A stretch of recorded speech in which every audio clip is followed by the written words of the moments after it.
Yo, what is up, Raider Nation? It's your boy Simone Raider back at it again with another video, and today I'm gonna be giving you guys your nation news, your weekly video of news going around the nation every Wednesday. So if this is the first time you're watching this video and you guys are interested or like this content, then hit that subscribe button and hit that notification icon button just to notify you guys when I upload more videos just like this one. And don't forget to smash that thumbs up button. It does a lot for this channel. Without further ado, Raider Nation, let's get started with your nation news.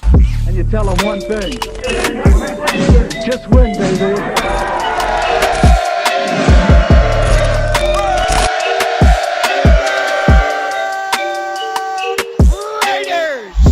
Now another week and another injury. The Raiders have been dealing with a lot of injuries since week 1, and it doesn't stop there. Looks like we'll be losing Bryan Edwards, our third-round receiver, this week against the Bills, and maybe more. Edwards sprained his ankle last week against the Patriots. He came down awkwardly after a huge play which had the momentum going for the Raiders. He was looking good for the Raiders on Sunday until he went down with that injury. A lot of Raider fans were worried, as well as me, whether this was going to be a serious injury or just something that he can come back in the next week's game. But reports came back that Edwards' injury is week to week and he could miss multiple games. Not only did they lose Bryan Edwards for this week's game, they lost Henry Ruggs as well. This is a huge blow for the Raiders offense. John Gruden came out on Monday and said that he's concerned with Ruggs and Edwards' injury, which doesn't really look good for the future of the Raiders. More reports came out today that Henry Ruggs is officially out for Sunday's game against the Buffalo Bills. Seems like he's still dealing with a hamstring injury and they don't want to rush him back, especially for a guy that's fast like Henry Ruggs. He's gonna need his hamstring to be 100%. People are saying that it's not a long-term injury, so he could be back maybe next week. I do want Henry Ruggs to come back 100% and not try to rush him back quickly and aggravate his hamstring again. It sucks because this is a huge blow for the Raiders offense. Bryan Edwards was having a great day with the Raiders before he got injured against the Pats. He was filling out real well for an injured Henry Ruggs on Sunday. But just like all the other injuries that the Raiders have been dealing with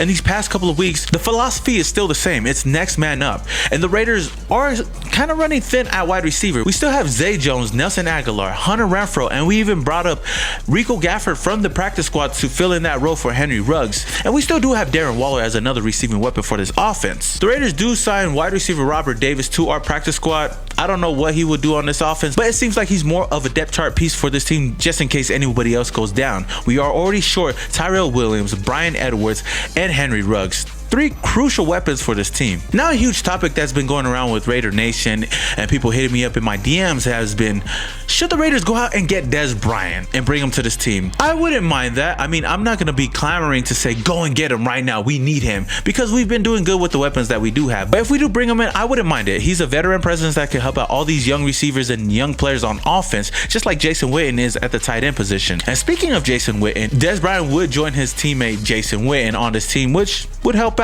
It would be another target for Derek Carr, and who knows how well he would do on his team or how well his legs are or if he's even in shape to play in the NFL still. But one player that I am kind of eyeing if we wanted to go out and get a receiver would be John Ross of the Cincinnati Bengals. John Ross has the same kind of skill sets as Henry Ruggs, that fast wide receiver that can take the top off any defense. He's not being utilized in Cincinnati at all, with T. Higgins over there, Tyler Boyd, and AJ Green all taking up the workload in Cincinnati. John Ross was a healthy scratch in last week's game, meaning they don't know what they're going to do with John Ross, their former first-round pick. I feel like if we could send a late-round pick, maybe a 5th-round pick, we could probably acquire John Ross for the low with high upside. If you look at our team and our offense, our main priority is speed. And if we add him on and Henry Ruggs comes back and we still got Nelson Aguilar on this team, we'll have a whole group of weapons. And I believe John Ross just needs the opportunity to play on another team. And why not the Raiders? Plus, I did go to high school with him and it would be nice to see him in the silver and black. But that's just me.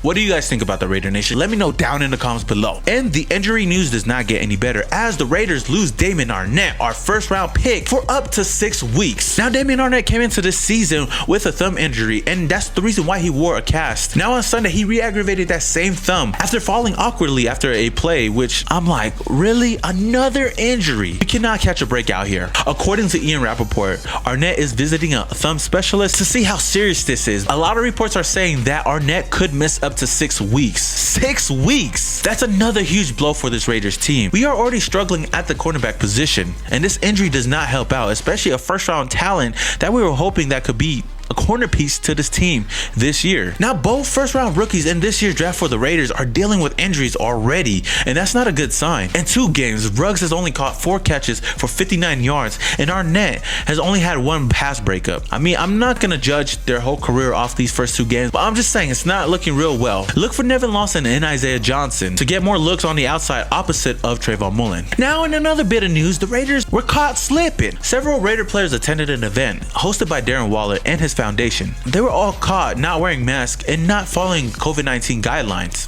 Oh my gosh, the horror, right? No masks. Fuck out of here. I'm sure they were checking their temperature before attending an event, but I know how serious and how much the NFL is cracking down on all these rules for COVID-19. Many players like Derek Carr, Jason Witten, Zay Jones, Nevin Lawson, Foster Moreau, Hunter Renfrow, Nathan Peterman, and many more were all seen without a mask at the event. Mark Davis stated the issue, saying, "We obviously take responsibility for this. You don't like seeing this. I don't know that it's actually been built into our memories that you have to wear a mask. Our organization takes it very seriously." Do you really, Mark? I mean, the Raiders were already under investigation from the NFL after violating COVID-19 protocols and allowing unauthorized locker room access Monday night in Week 2's matchup. The Raiders are just not catching a break at all. It is yet to be seen what the league will do to the Raiders, especially after all these instances, but we will soon see with more info coming out this week. As you guys know, the Titans have already had 3 players that tested positive for COVID-19, and they're trying to handle that situation as best as possible.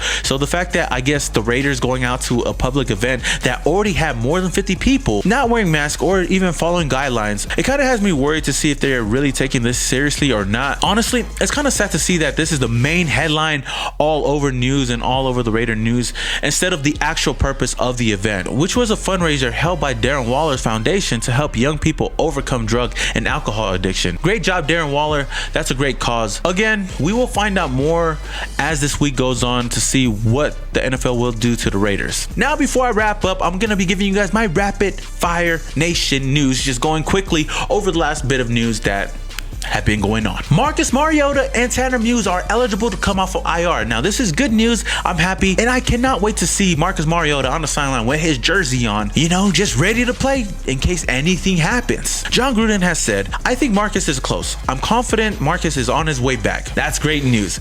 And also Tanner Muse, another guy that I cannot wait to see play in the silver and black already. He was placed on IR right before the season started. I don't know what his role will be or what significant role he would play on this team, most likely on special teams, since he is the special teams war daddy. Hopefully we could see some snaps on defense. He has the motor and intangibles to be a starting linebacker on this team.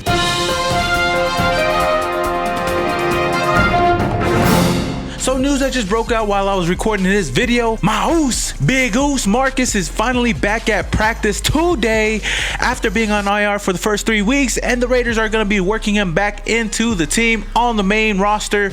And in this corresponding move, the Raiders have released quarterback Deshaun Kaiser off of the practice squad because we don't need his ass anymore. We got my Oos, Marcus Mariota. I know a lot of people want to say that Marcus Mariota was struggling, in the second half of camp, but trust me guys, he's going to be solid come game time. If anything was to happen to Derek Carr, which I hope nothing does, we're in good hands with Marcus Mariota. Yes, sir. And last but not least, the Raiders expect Nick Kwiatkowski to play this Sunday versus the Bills. Today, Nick Kwiatkowski finally returns to practice. This is great news for the Raiders. We've been struggling on defense, especially at the linebacker position, and he's the guy that wears the green dot on defense, communicating with this team. In week 1, you've seen the defense change up just a bit when he left the field. Now we get him back. I'm not going to mention last week, our defense looked horrible against the run. Hopefully him coming back can solidify his defense to play solid, especially against the Bills, a tough matchup this week. All right, Raider Nation, that is all I have for you guys today for your nation news. If you guys did enjoy this video, then smash that like button. I would greatly appreciate it. And if there's anything else that I have missed from this video, drop it down in the comments below. And also shout out to the Raider Nation as well. We have finally reached 20,000 subscribers on YouTube. Woo! Huge milestone. I cannot believe I've made it this far, especially after all the times I've been missing in action. Now, with all that being said, until the next video, this is your boy Simone Raider, and your boy is, yeah. And you tell them one thing. Just win, baby.